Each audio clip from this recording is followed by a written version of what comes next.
नमस्कार, मी जितेंद्र सुधाकर बजाज. कोकणचे वैभव असलेल्या सागर डिजिटलच्या बातमीपत्रात आपले सर्वांचे स्वागत. पाहूया आजच्या ठळक घडामोडी. मुंब्र्यातील नालेसफाई अर्धवट, पावसाळ्यापूर्वी स्थानिकांची चिंता वाढली.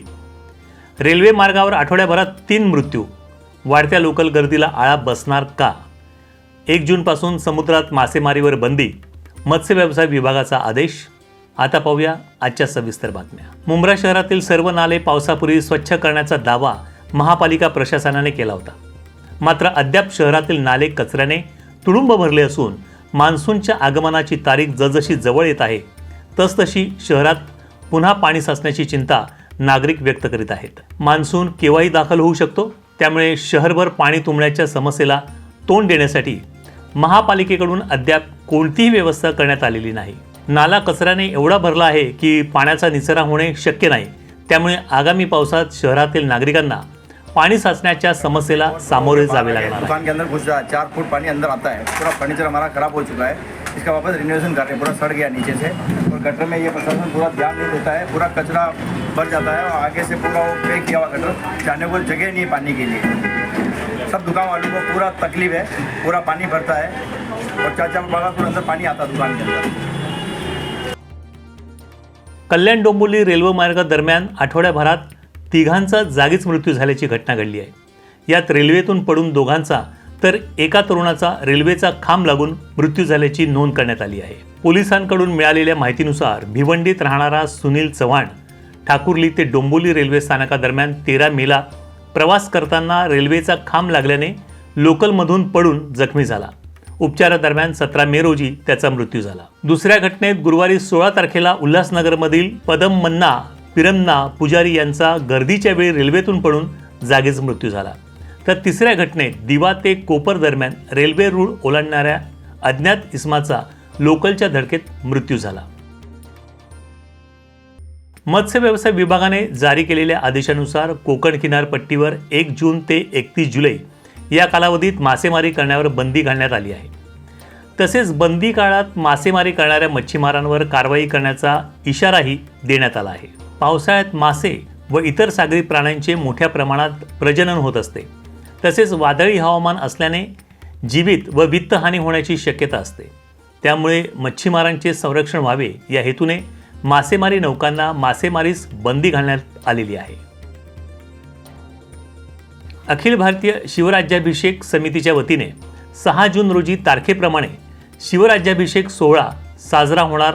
तत्पूर्वी उपस्थित राहणाऱ्या लाखो शिवभक्तांचा विचार करत रायगडच्या जिल्हाधिकाऱ्यांसह इतर अधिकाऱ्यांनी संपूर्ण किल्ल्याची पाहणी केली.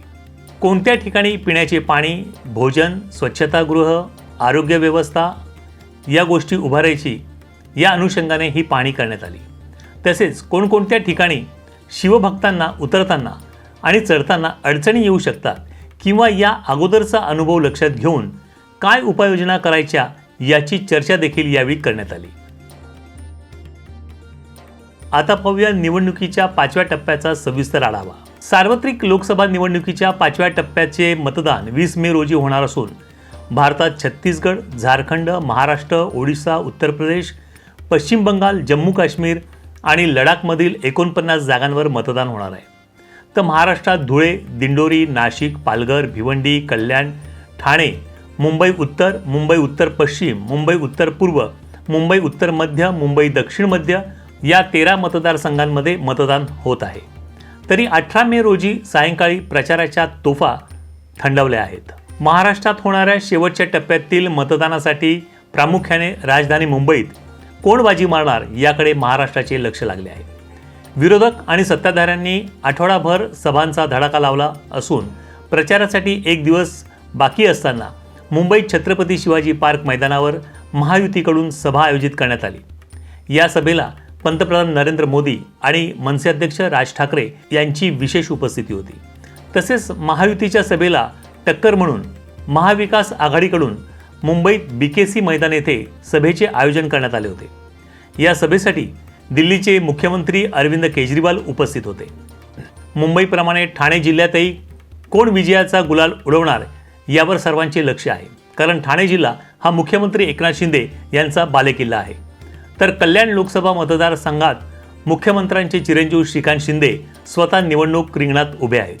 त्यामुळे या दोन्ही उमेदवारांना निवडून आणण्याचे आव्हान मुख्यमंत्र्यांसमोर आहे. शिवाय भिवंडी आणि पालघरच्या जागा निवडून आणण्यासाठी भाजपला मदत करावी लागणार आहे. या होत्या सागर डिजिटलच्या आजच्या बातम्या. या बातम्यासंदर्भात आपल्या सूचना आणि प्रतिक्रियांचे आम्ही नक्कीच स्वागत करू. पुन्हा लवकरच भेटू नव्या बातम्यांचं. तोपर्यंत धन्यवाद. सागर डिजिटलच्या यूट्यूब चॅनेलला लाईक करा, शेअर करा, सबस्क्राईब करा आणि अशाच ताज्या घडामोडी नियमित पाहण्यासाठी बेल आयकॉनला प्रेस करा.